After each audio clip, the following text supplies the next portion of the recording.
السلام عليكم ورحمة الله وبركاته، حبايب الجمال، عاملين ايه؟ يا رب تكونوا بخير. اللهم صلي وسلم وبارك على سيدنا محمد. صلى على الرسول حتى لو كنت مشغول، عشان ان شاء الله ربنا يحبك على طول. وحشتوني قوي يا اغلى متابعين ليا، ويا رب كده يديمكم نعمة في حياتي وما تحرمش منكم ابدا يا حبايبي. وبشكر اي حد انضم عندي برضو في القناة، كبرتوها كده حبايبي وشرفتوها، سواء بقى كنتوا من داخل مصر او من خارج مصر. كلكم كده على راسي من فوق يا حبايبي. النهارده يا حبايبي انا جايه اشكي لكم من ايه، من الموبايل الغريب ده ان احنا جبناه، بس حتى رغد كسرته بدون قصد، عشان ما كناش جايبين له السكرينه فاتكسر. اول ما وقعته على الارض اتشرخ على طول. هقول لكم الحكايه صراحه كان ايه. محمد كان ساعتها معاه 1600 جنيه. قلت له محمد هات لنا موبايل حلو كده بقى على ذوقك وظبطنا، عشان العيال ايه بيمسكوه يلعبوا بيه شويه في الوقت اللي هم فاضيين فيه وكده، وفي الاجازات برضو بيقعدوا يتخانقوا مع بعض، فبحاول اجيب لهم حاجه تشغلهم شويه. مفيش مشاكل منه يعني الموبايل لو هتستخدموه في حاجه كويسه، يعني برضو النت واليوتيوب والحاجات دي ليه فوائده برضو. مثلا ايه، ممكن تخش على برامج تعليميه العيال يتعلموا منها حاجه، معلومه يستفادوا من معلومه كده، يعني هو برضو ليه استفاداته برضو. فانا جايباه برضو ان هم يتعلموا منه، وفي نفس الوقت يشوفوا دروس مثلا، لو هم غابوا في المدرسه مثلا يشوفوا درس ولا امتحانات كده، يعني بيبقى في تدريب، يعني في حاجات كده تدريبات عشان الاطفال برضو كده يتعلموا منها في الفصول كلها، جميع الفصول.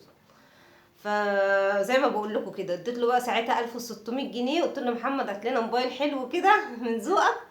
بس جاب لنا ده ب 1000 جنيه، زي ما انتم شايفين اهو. قطع الخمس، ما بيصدش ولا بيرد والله. بنحطه على الشاحن باليوم وباليومين ما بيعملش اي حاجه. مش عارفين بقى، متهيألي هو عايز بطاريه جديده اعتقد كده، يعني هو ممكن يكون بس محتاج بطاريه ان شاء الله. بص بقى، البطاريه بتاعته من النوع اللي هي بتبقى لازقه فيه، مش اللي هي بتتعان وتتركب. بصوا لازقه. فما اعرفش بقى لو وديناه لواحد بتاع موبايلات هيقدر يعين البطاريه ويجيب بطاريه تاني، ولا ممنوع؟ قولوا لنا برضو في التعليقات يا حبايبي، ليه علاج ده ولا ايه؟ بس انا متهيألي هو عيب بطاريه بس. هو كان شغال يعني، كان حلو، او يعني اول ما جبناه كان شغال وكل حاجه، بس مره واحده قطع. انا بقول يعني ان البطاريه بتاعته هي اللي بايظه. ما كمان ما كانش بيحمل حاجات كتير، حتى كنا هنجيب له كارت ميموري عشان يحمل فيه حاجات كتير، بس لو على الكارت الميموري امرها سهل، هتشتري له كارت وخلاص. بقى الازمه كلها لو البطاريه ما ينفعش تستبدلها ببطاريه تانية. بس يا حبايبي، وديت بقى العيال دلوقتي المدرسه انا ويارا، واحنا راجعين جبنا الفطار معانا. جبنا بقى العيش السخن ده،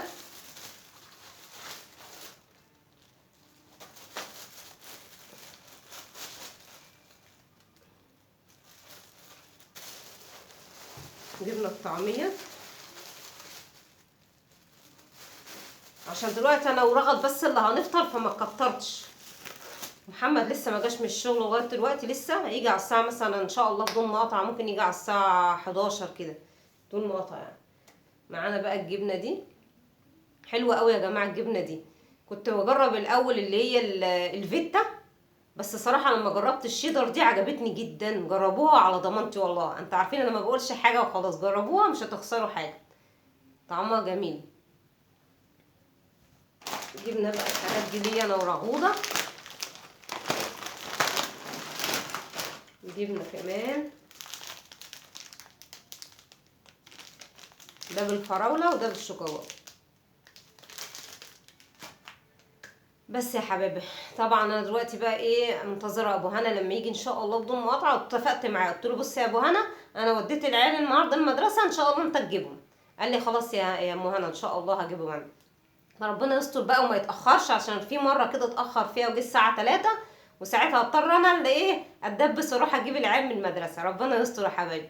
النهارده يا حبايبي احنا نازلين، عارفين الساعه كام؟ حذروا فزروا، نازلين الساعه كام؟ نازلين الساعة 6:10. لقينا لكم بقى الدنيا ضلمة وزحمة. ازاي مش عارفة ضلمة وزحمة ازاي؟ انا قلت يا جماعة، انا حتى نزلت النهاردة بدري لعل وعسى يعني نلاقي الدنيا مش زحمة، لا برضو الميكروباصات زحمة. فحمدت ربنا برضو ان انا ايه، الحمد لله وصلت قبل ما كانت برضو الزحمة. لو رحت بقى اتأخرت شوية تاني 10 دقايق ولا ربع ساعة ما كنتش هعرف اركب خالص والله العظيم. مش عارفه بقى النهارده برضو كان النهار شقشق، خد وقت يعني ايه، من يومين ثلاثه كده كان النهار بيشقشق على 6:15 يعني 6:15 6:وتلت تلاقي النهار الشمس ابتدت تطلع. النهارده بقى كانت مظلمه لغايه 6:30. يلا حتى الراجل اللي هو البواب اللي واقف عند المدرسه قال ايه مبدرين كده، قلت له والله المواصلات، ولا لا المواصلات انا كنت جيت واخري. بس يا حبايبي فيديو النهارده فيديو بسيط كده وسريع، حبيت بس اشتكي لكم من الموبايل الغريب اللي معانا ده. ان شاء الله كده نشوف له صرفه. انتوا قولوا لنا لو البطاريه اللازقه دي ينفع نستبدلها ببطاريه تاني، يا ريت اللي عنده خبره يقول لنا يا حبايبي في التعليقات. يلا لو عجبكم الفيديو يا حلوين فضلا وليس امرا ما تنسوناش بالشير واللايك والاشتراك في القناه وتفعلوا زر الجرس عشان يوصل لكم كل جديد، وتصلوا على الرسول عليه افضل الصلاه والسلام. انا ما برضاش اطول عليكم يا حبايبي في الفيديوهات عشان ما تزهقوش مني، وانا ما اقدرش على كده. يلا مع السلامه يا احلى متابعين في الدنيا. باي باي.